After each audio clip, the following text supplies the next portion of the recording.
Assalamualaikum warahmatullahi wabarakatuh. Perkenalkan kami dari kelompok 8 akan mempresentasikan tugas besar struktur data, yaitu tentang cara mengimplementasikan multilink list pada sistem manajemen kasus autopsi. Baik, sebelumnya kami akan memperkenalkan anggota kami terlebih dahulu, yaitu pertama saya Danalendra Mengijatayu dengan NIM 1030 12400 362, lalu teman saya Adrian Anis Pratama dengan NIM 1030 12400 098. Baik, di sini saya akan menjelaskan pertama-tama yaitu konsep program kita ini bagaimana. Itu program yang dikembangkan adalah Autopsy Case Manager. Itu sebuah sistem sederhana yang digunakan untuk mengelola data kasus autopsi. Program ini menyimpan informasi setiap kasus yang meliputi identitas mayat, seperti ID kasus, nama, dan umurnya. Selain itu, setiap kasus dapat memiliki lebih dari satu penyebab kematian yang perlu dicatat dan dikelola secara terstruktur. Oleh karena itu, kita mengimplementasikan multi-link list pada kasus ini. Baik, untuk penjelasan kode akan dijelaskan oleh teman saya Adrianis Pratama. Oke, baik. Terima kasih Nail atas pembukaannya. Selanjutnya saya akan jelaskan terkait kode yang telah kita buat proyek kita terkait Autopsy Case Manager. Di sini ada 3 file, yaitu main.cpp, ml.cpp, dan terakhir ada mll.h, yang itu headernya. Kita akan mulai dari headernya dulu. Di sini kita ngedefine struct, yaitu elemen ADR kasus, tipe datanya itu elemen kasus, dan juga ada ADR penyebab, yaitu bertipe data elemen penyebab. Di sini kita membuat struct kasus yang memiliki ID kasus bertipe string, nama mayat bertipe string, umur bertipe integer. Kedua, ada struct penyebab yang berisi deskripsi yang bertipe data string. Selanjutnya struct lagi yang elemen kasus yang memiliki ada info bertipe kasus, next, pref, first penyebab yang bertipe kasus dan juga ADR penyebab. Selanjutnya ada struct elemen penyebab yang berisi info bertipe penyebab, next, dan pref yang bertipe ADR penyebab. Selanjutnya ada struct list kasus, yaitu ada first dan last yang bertipe ADR kasus.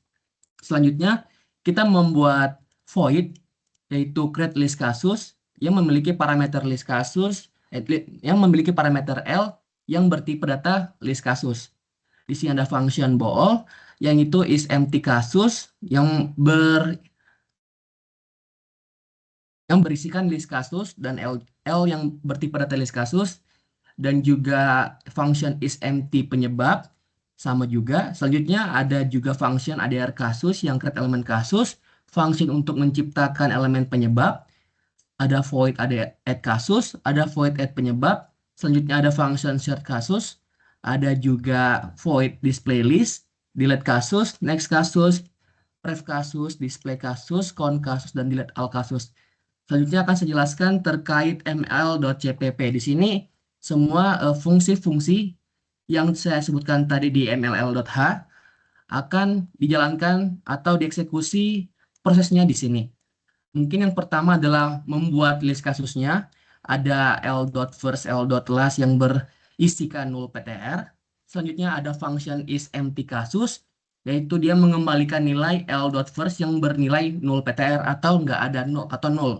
Selanjutnya ada function is empty penyebab yang berisikan P, yaitu dia nge-return suatu first penyebab dari suatu nilai P.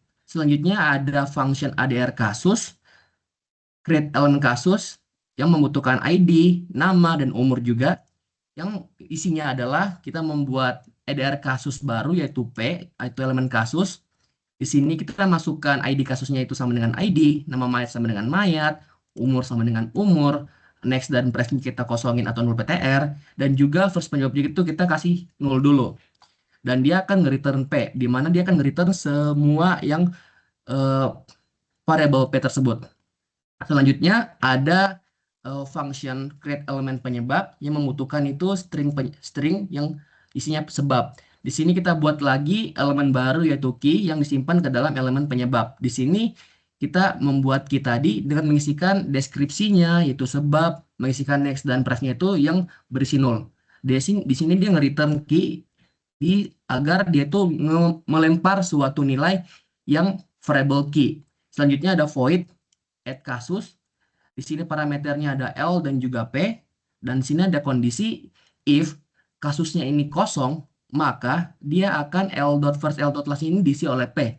Selain itu, l.last.next akan diisi dengan P.pref dimasukin ke l.last, last dimasukin ke P. Selanjutnya ada void add penyebab. Di sini parameternya P dan Q juga.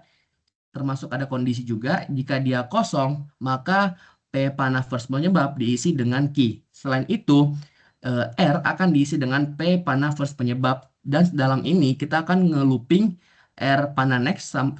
Dia ini akan nge-looping ketika R next-nya ini tidak sama dengan 0 PTR, dia akan next R panah next. Selain itu, dia akan diisi juga R panah next dengan key panah pref diisi dengan R. Selanjutnya ada search kasus. Di sini parameternya ada L, ada ID juga. Dia akan nge-looping ketika P tidak sama dengan 0 PTR, dia akan nge-looping pengecekan dan dia akan nge-return P-nya. Dan juga di akhir ada nge-return 0 PTR-nya. Terus juga ada display list-nya, dia akan nge-display atau nampilin list-list atau kasus-kasus, contohnya sih kasus ID, nama mayat, umur, dan juga penyebab kematian. Selanjutnya ada display kasus, akan menampilkan kasus-kasus yang ada. Dia akan nge-return atau ketampilin ID kasus, nama, umur, dan juga penyebab kematian. Setelah itu ada void next kasus, dia akan ngecek apakah lokasi sekarang dan juga lokasi sekarang itu sama, maka dia akan ngembaliin current sama dengan current panah next. Selain itu, dia tidak memiliki kasus. Mungkin sama seperti next kasusnya, pref kasus juga sama. Kita lanjut ke delete kasus. Di sini, jika current-nya itu sama dengan kosong, maka tidak ada kasus yang bisa dihapus. Maka dia nge-return langsung. Selain itu, dia akan ngecek dulu nih, if P sama dengan L.first diisi dengan P panah next. Begitu selanjutnya, dan juga kita di sini ada looping menggunakan while P panah first penyebab tidak sama dengan 0 PTR, maka dia akan menyimpan P first penyebab ini ke dalam variable key dan juga menyimpan key dot panah next ini ke dalam P panah first penyebab, dan dia akan nge-delete key. Delete P, kita menggunakan delete untuk mempermudah kita dalam pengimplementasian penghapusan suatu kasus. Selanjutnya, di sini ada menghitung jumlah kasusnya. Seperti biasa, kita akan membuat count terlebih dahulu jadi 0. Dan juga nge-looping sampai P-nya ini ada. Ini count plus plus plus. Dan juga P sama dengan P panah next, yaitu dia akan maju demi box ke depannya. Setelah itu, dia akan nge-return count-nya yang tadi. Setelah itu ada delete all kasus. Di sini sama dengan yang tadi yang delete-nya. Cuman ini akan menghapus semua kasus yang tersimpan dalam program kita. Mungkin kita bisa masuk ke dalam main CPP-nya. Kita mulai dengan mendeklarasikan suatu variabel L dengan tipe data list kasus dan juga membuat create list kasus menggunakan parameter L, dan juga kita di sini membuat current-nya, sebuah variabel current dan tipe datanya adalah kasus. Kita mau PTR dulu. Ini ada variabel pilih, jumlah yang bertipe data integer, ID, nama sebab yang bertipe data string, dan umur juga yang bertipe data integer. Di sini kita menggunakan looping, do while. Kita menampilkan menu utama kita, ada berapa pilihan, ada 12 di sini pilihan, yaitu nambah kasus, tambah penyebab, hapus kasus, kasus berikutnya, kasus sebelumnya, tampilkan arsip dari awal sampai akhir, begitu pun sebaliknya, tampilkan kasus yang dianalisis, cari kasus mayat, jumlah kasus dalam arsip, hapus semua kasus, dan juga keluar dari program. Di sini kita menggunakan switch sebagai pemilihan pengguna dalam memilih menu. Di sini kita case 1, dia akan memasukkan ID kasus, nama mayat, umur, dan lain sebagainya. Setelah itu, di bagian kedua, jika dia memilih tambah penyebab kematian, dia akan memasukkan ID kasusnya yang ingin dimasukin jumlah penyebabnya. Setelah itu, kita masukin jumlah penyebabnya. Setelah itu, kita masukin penyebab-penyebabnya. Setelah itu, ketika pengguna memilih nomor 3 atau case ketiga, yang dimana itu adalah hapus kasus, pengguna diminta dulu kasus mana yang mau dihapus dengan cara memasukkan ID kasusnya. Setelah itu baru dihapus. Setelah itu ada case keempat, yaitu terkait dengan kasus berikutnya. Jadi di sini dalam tampilan menu kita ada yang namanya tampilkan kasus sedang dianalisis. Yang maksudnya tampilkan kasus yang sedang analisis berarti pointer yang kita analisis ada di suatu boxnya yang sedang dianalisis. Sedangkan kalau kita pilih berikutnya, maka pointernya akan maju ke depan dan dia akan menampilkan kasus yang sedang dianalisis tapi yang berikutnya. Begitupun yang kasus sebelumnya. Sama dengan poin keenam, tampilkan arsip, berarti dia akan nampilin semua data kasus-kasus kita mulai dari awal hingga akhir. Sedangkan untuk ketujuh, dia akan menampilkan kasus kita dari akhir ke awal. Sebaliknya, sama aja, cuman dibalikin doang. Terus cari kasus utama, kasus mayatnya.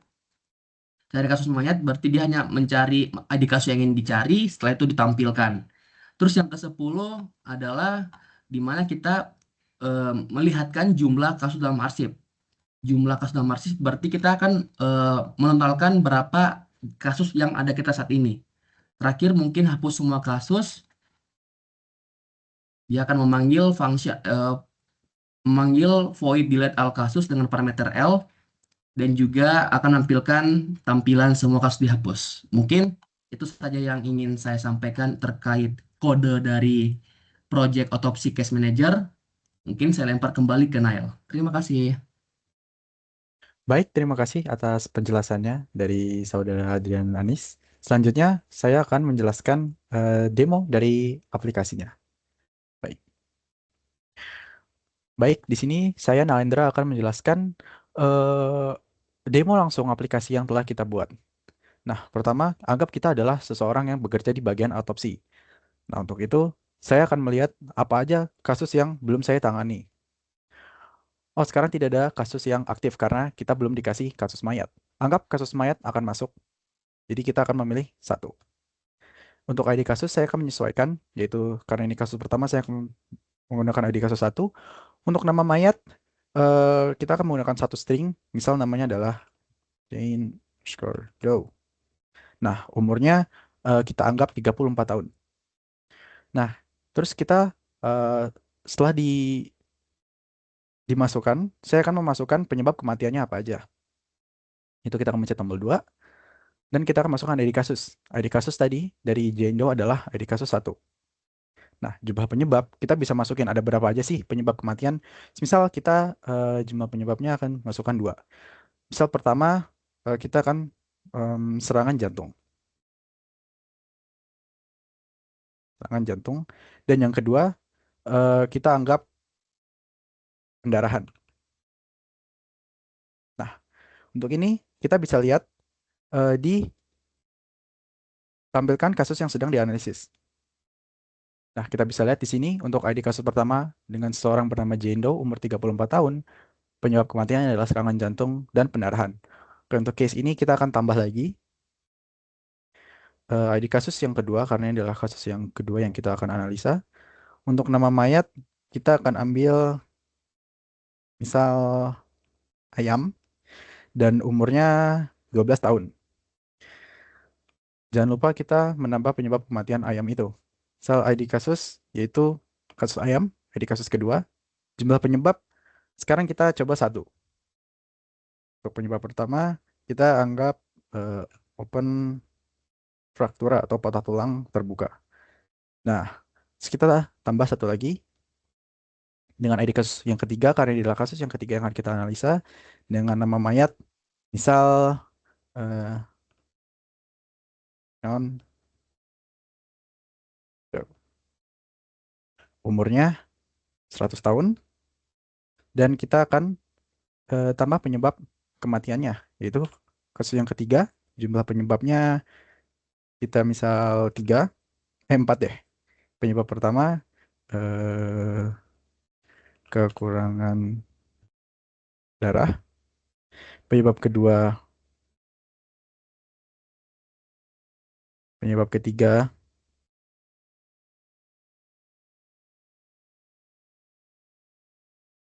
dan penyebab yang terakhir kita anggap oh ya, blunt force trauma atau luka karena benda tumpul. Baik. Nah, kita akan lihat sekarang ini kita ada di kasus berapa dengan cara tampilkan kasus yang sedang dianalisis. Nah, kita sedang berada di pointer sedang mengarah ke yang terakhir ditambahkan. Kita akan coba untuk ke kasus sebelumnya yaitu kasus 3 dengan menggunakan case keempat.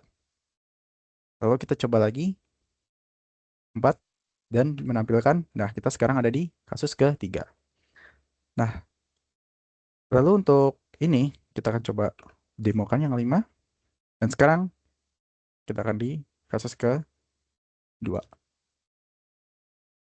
Nah, kalau dipakai kasus berikutnya, kita akan berada di kasus ketiga dari sebelumnya kasus kedua. Oke, selanjutnya kita akan coba menampilkan arsip dulu ya. Dari yang awal sampai akhir, dari yang awal dibuat hingga yang paling terakhir dibuat. Nah, di sini kita bisa lihat yang pertama, yang kedua, dan ketiga ini urut. Lalu kita akan coba tampilkan arsip dari akhir ke awal menggunakan case ke-7. Nah, bisa lihat ini ada yang terakhir kita buat, ini yang tengah, dan ini yang pertama kita buat. Diurutkan dari akhir ke awal. Oke. Nah, kita akan coba untuk menghapus kasus deh. Kita akan coba untuk menghapus kasus. Semisal saya sudah berhasil menangani kasus ayam. Nah, kita kan sudah masukkan ID kasus yang akan dihapus. Kita akan hapus kedua karena ayam menggunakan ID kasus kedua. Nah, habis itu kita akan lihat dengan tampilkan arsip. Bebas mau yang mana. Nah, di sini kita bisa lihat ayam sudah tidak ada karena kasusnya sudah kita hapus. Lanjut, kita akan coba demokan mencari kasus mayat. Nah, kita harus cari di kasusnya. Misal kita di kasus ketiga.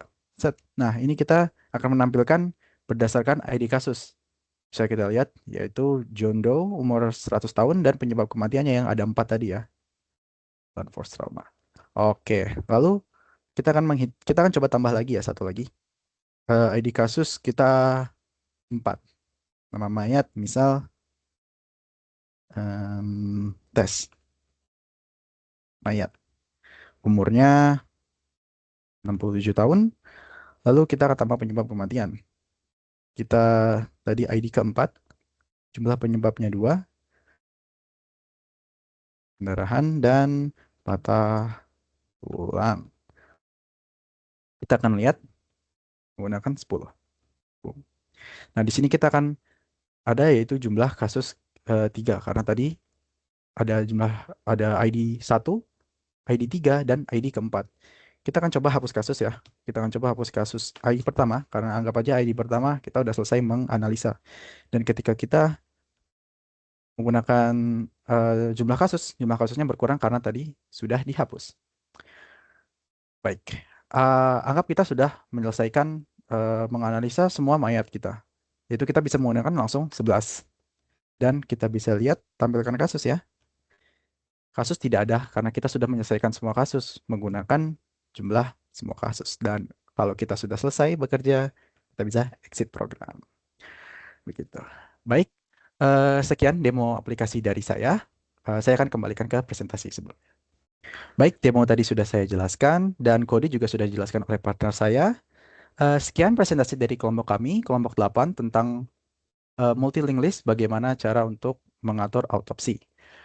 Kurang lebihnya mohon maaf. Saya Nalendra Manggijatayu dan partner saya Adrian Artis Pratama mengucapkan Assalamualaikum warahmatullahi wabarakatuh.